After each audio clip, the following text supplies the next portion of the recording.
안녕하세요. 희망열차입니다. 오늘은 한국 100대 명당 중 83번째 정몽주묘에 대한 내용입니다.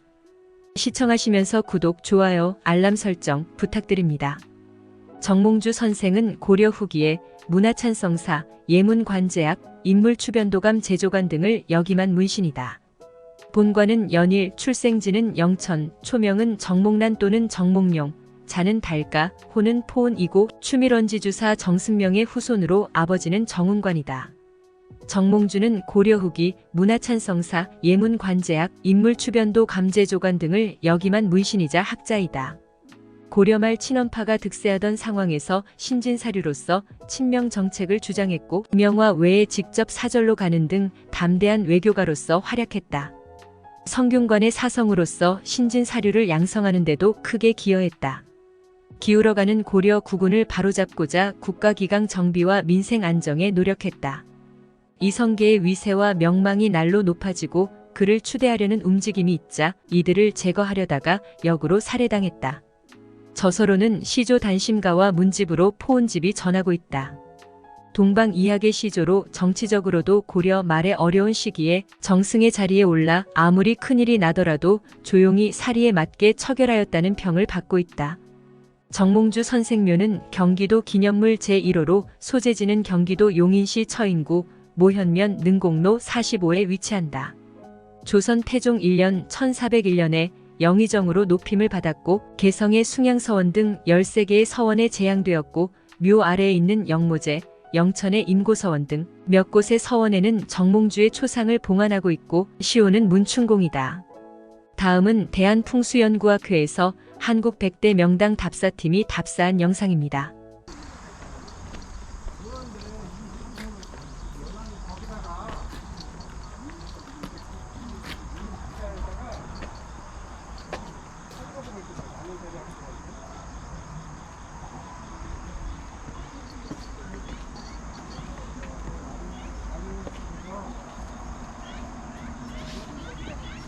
나중에 하나씩 해서 그러면 그러니까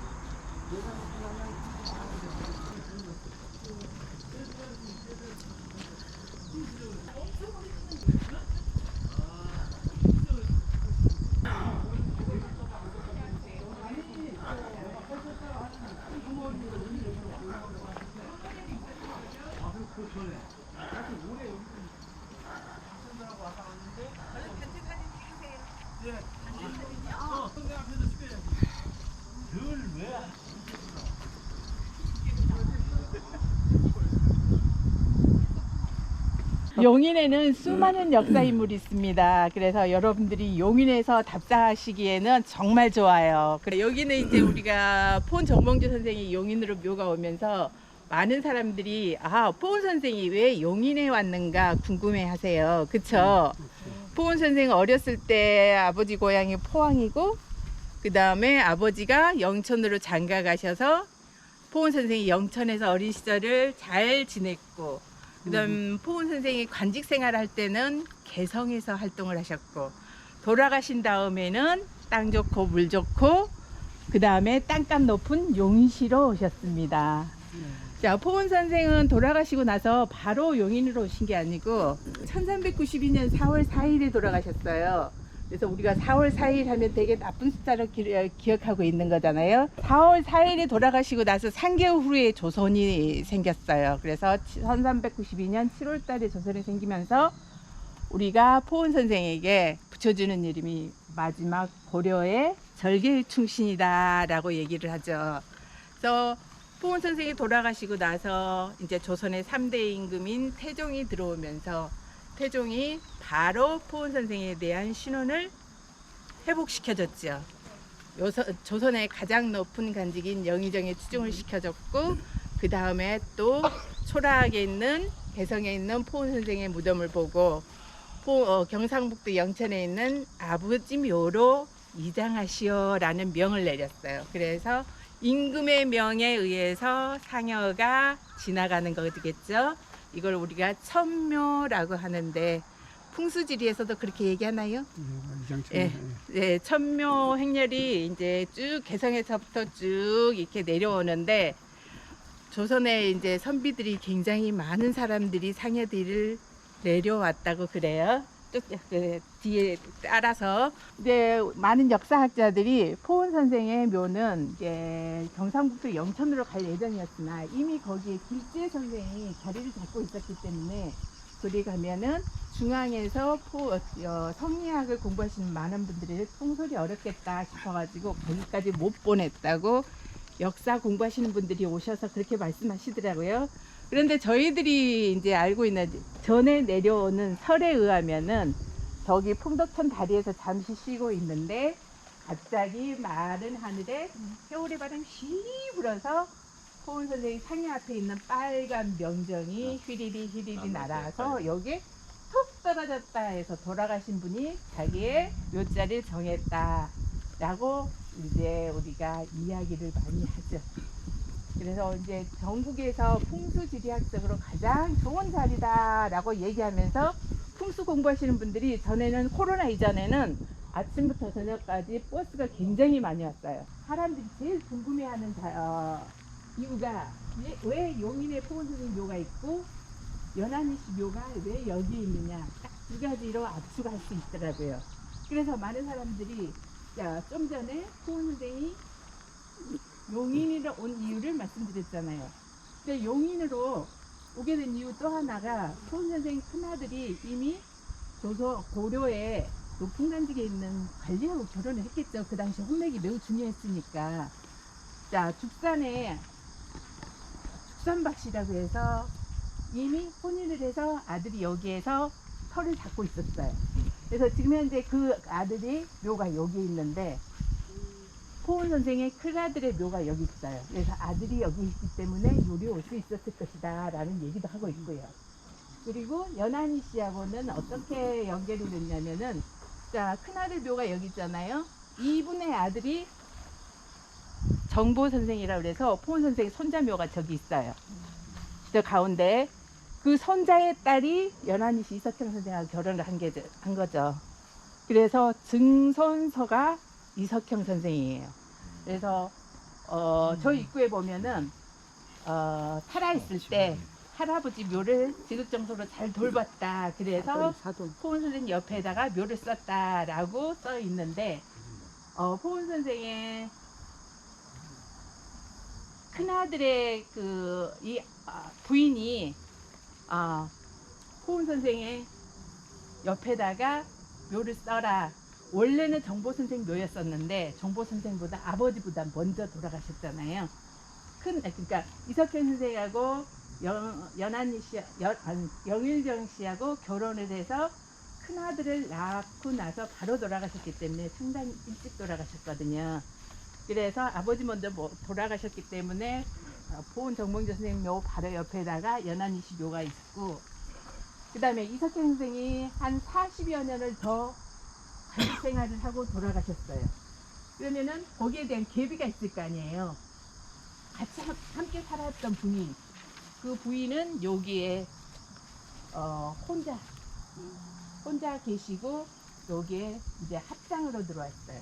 연한이 씨하고 이석현 선생하고 영일정 씨하고 합장을 해서 조선시대 이제 여기에서 많은 사람들의 사랑을 받고 있는 묘죠. 그리고 연한이 씨 이석현 선생님도 상당히 능력이 굉장히 좋으신 분이잖아요. 그래서 공신 등록까지 받았고, 또 시호도 문강이라는 시호를 받아서 요 앞에 등잔박물관 바로 앞에 문강제라는 제실이 있어요. 그래서 이석형 선생도 여기에서 조선시대에 상당히 포은 선생에 대해서 아들 역할을 많이 했을 것이다. 등선설지만은 간직에 있으면서 포은 선생에 대한 이름도 조금 어느 정도 드높일 수 있는 역할을 했을 거고, 그 후손들이 여기 충렬소원이라든가 이런 거 만들었을 때 많이 재력도 되고 그랬던 걸로 알고 있어요, 연한이 씨가. 그래서 포은 정몽주 선생은 고려를 위해서 돌아가셨지만 이름은 제대로 조선시대에 들어와서 이름을 아주 드높게 만들었죠. 조선시대에 들어오면서 많은 왕들이 포은 선생에 대한 추승을 해줬고, 세종대왕 또한 포은 정봉주 선생에 대한 문집을 만들기 위해서 큰아들에게 아버지 시를 모아라 문집을 만들게 해서 조선시대에 가장 많은 문집을 펼쳐냈던 사람도 포은 정봉주 선생이라고 그래요. 그러니까 여기는 장모님 선생님이 오신 거는 서울 용인 땅밭을 올리기 위해서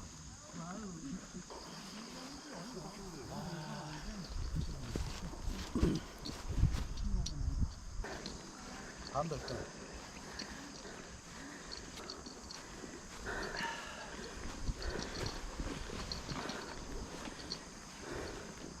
음택이 발달할 수밖에 없는 구조적으로 평야는 우리가 이제 먹고 살기 위해서 전답을 꾸몄지만 산간 지역에는 그게 보존되면서 자연스럽게 이렇게 음택 문화가 발달할 수밖에 없는 구조고, 그리고 경기도 지역이 전체적으로 우리 한반도 전체 볼 때 상대적으로 저 밑에는 덥고 위에는 춥고, 경기도 지역이 그나마 우리 한반도에서 제일 기후적으로 좋은 어떤 그런 조건을 갖췄기 때문에, 그리고 이제 한양 뒤쪽으로는 많이 쓰지 못했던 이유가 임금 뒤편에는 못 수가 없기 때문에 앞쪽에 이쪽을 많이 벼슬하고 나면 올 수밖에 없고, 또 그다음에 동쪽 편이 이제 남양주 쪽에도 많고 묘가 그런 현상을 좀 갖고 있고, 여기는 아까 우리 선생님 설명하셨듯이 원래 정무 선생이 오려고 하는 자리가 아니었었는데 개성 지역 돌아가신 다음에 여기 포항 쪽으로 이동하는 과정에서 여기 오시겠다 하고, 그 명정 얘기는 참 많이 나온 얘기고요.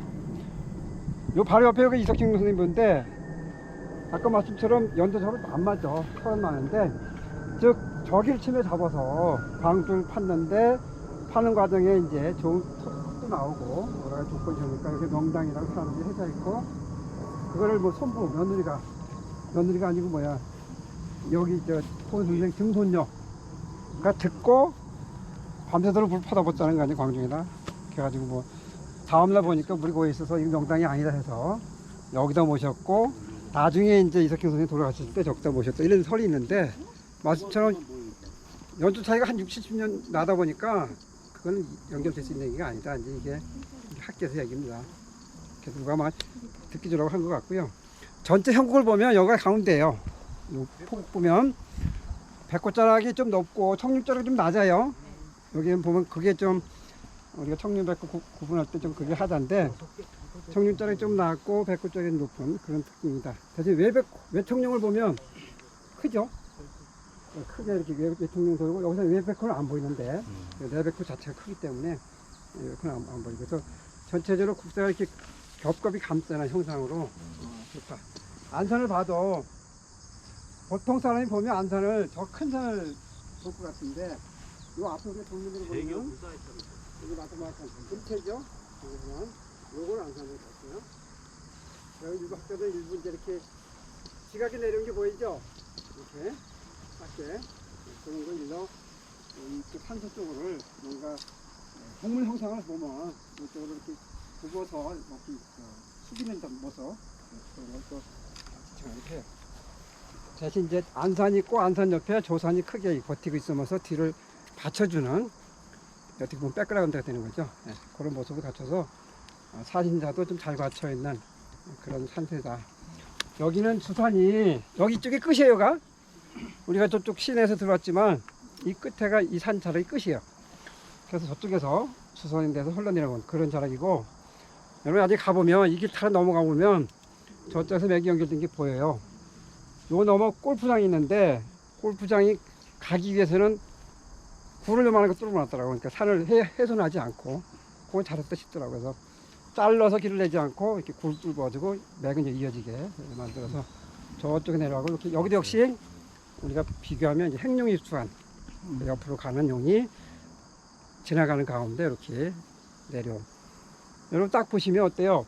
물론 앞에 요거 제절 요거는 이제 많이 인작으로 만들었죠. 근데 기본적으로 저 이석경 선생님 묘자에서 용도 마찬가지지만 여기 용이 전체적으로 여기 요쪽 여기 이제 손잡이 아들 쪽에 있고, 손잡이에 있는 요 다락하고 요 가운데 맥하고 우측맥 세 개가 이렇게 나란히 내려가는, 그 중에 가운데 산소가 없는 걸 상상하면, 그죠? 우리 위에라는 게 이렇게 우리 사람 몸 같은 게 이렇게 요방에 내려오는 그런 모습이잖아요. 그래서 전형적으로 여기는 풍수에서는 유혈이다. 네, 그런 평가를 하는 게 그런 모습이죠. 그래서 요 두 가지만 놓고 보면 뭐 쌍유혈이다 이렇게 평가도 하는데 좀 작은 모습이지만 그래도 모양은 있거든요. 그래서 참 작지만 그래서 전체적으로 보면 삼류 이렇게 평가할 수가 있겠습니다. 그 중에 가장 중심에 있는 자리다. 명당하면 요 소명당이고 요 안선 너머 안선이 좀 먼 편이죠. 청룡자락이 앞으로 와가지고 요 앞에 살짝 맞고 그 뒤에 또 안선이 보이는 모습인데 명당은 아까 남궁원 선생 묘를 비교하면 좀 작아 보이긴 한데 이 정도 작은 건 아니에요. 사실. 이거 보면 충분히 맞고 그다음에 백구자락이 이 향을 지나서 여기까지 넘어와 있어요. 보면 요 안산을 기준으로 보면 백구 여기까지 와 있고 향이 이렇게 지나간다고. 네. 그래서 수구를 보면 향을 지내서 물이 특수가 여기인데 산세를 보시면 요 행령입수관 중에 여기 백꽃자락 골짜기가 제일 깊어요. 그래서 우리가 물이 여기서 시작됐기 때문에 득수했다 그래. 득수한 물이 흘러서 향을 질러서 가로질러서 이렇게 나가는 네. 그런 모습이 있기 때문에 물하고 산하고도 좀 이렇게 배합이 되는. 백꽃자락이 크다 보니까 백꽃물이 클 수밖에 없고 청룡이 작다 보니까 청룡물이 작을 수밖에 없는데 백꽃물하고 청룡자락이 그나마 교합해서 아까 차 우리 주차했던 네. 거기서 만나서 이렇게 흘러나가는. 그래서 물은 그러니까 무선수가 먼저 시작됐지만 결국은 항을 지내서 다시 우측해서 아까 그 시내 그쪽 내려가는 물. 그게 내려가면 어디로 가면 저 경화천눈에서 팔당대교로 들어가요. 팔당대교로 한강으로 가는 그런 물인데 그런 구조로 산수도 잘 이렇게 좀 교합해서 가지고 있는 모습이 된다. 그래서 앞에서 보는 모습은 그렇고 뒤에서 볼게요. 저기 파란색이 영당이라고 그래서 이제 우리 소원정몽지의 불천이잖아요. 거기는 제를 지내는데 이게 새로 지은 지 얼마 안 됐어요. 그리고 그 바로 밑에가 춘열서원이. 위가 제대로 보이죠? 네. 겨울에 중간중간 살짝 서서 꺼진 게 마치 소 등 같은 말 안전 같은 등 같으면 이렇게 갈비뼈 사이사이에 이렇게 있는 그런 모습 같이 해서 땅 속에 기운이 힘차게 이렇게 내려오는 쭉 내려오는 거 이렇게 쭉 여기까지 요 끝에 바로 이렇게 내려와서 천둥선이요. 내려와서 여기까지 아. 여기 시간간동이라는 들어가는 거예요. 여기는 교과서적인 명당이요. 풍수 공부한 사람은 제일 먼저 답사하는 것이 정몽주 이석행 묘수입니다. 여기는 쌍유혈이요. 네. 그죠? 풍수한 사람이 오른쪽 묘가 명당이냐 왼쪽 묘가 명당이냐 논쟁이 있어요. 그래서 이석행 묘수가 조선시대의 후손들이 발록됐기 때문에 저것이 명당이라 주장하는 사람도 있고 또 그렇지 않은 사람도 있는데 오른쪽 젖에서 젖이 많이 나오냐 왼쪽에서 젖이 많이 나오냐고 하는 논쟁과 비슷해요. 쌍유혈이기 때문에 양쪽 다 기운이 왕성하다. 저는 그래서 두 곳 다 정말 명당에 자리 잡았다. 그래서 풍수의 기본 요건을 대입해 보면은 여기는 풍수적인 요건이 다 맞는 곳이다.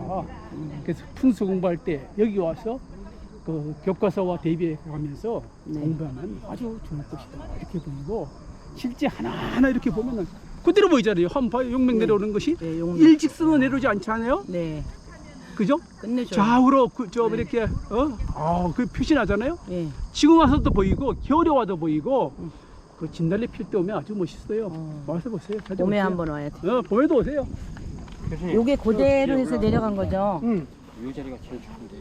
교수님, 요 그대로 해갖고 정몽주 선생님 그럼요. 요로 내려갔고, 내려가서 딱 멎은 것이죠. 예, 멋졌고 그다음에 왼쪽에 그런데 예. 이 묘를 꾸며놓은 게 이석현 선생님 묘하고 좀 틀려. 저기는 왜 안? 이석경 묘소는 아직 벌초 안 했는데 벌초하겠죠. 벌초하더라도 예.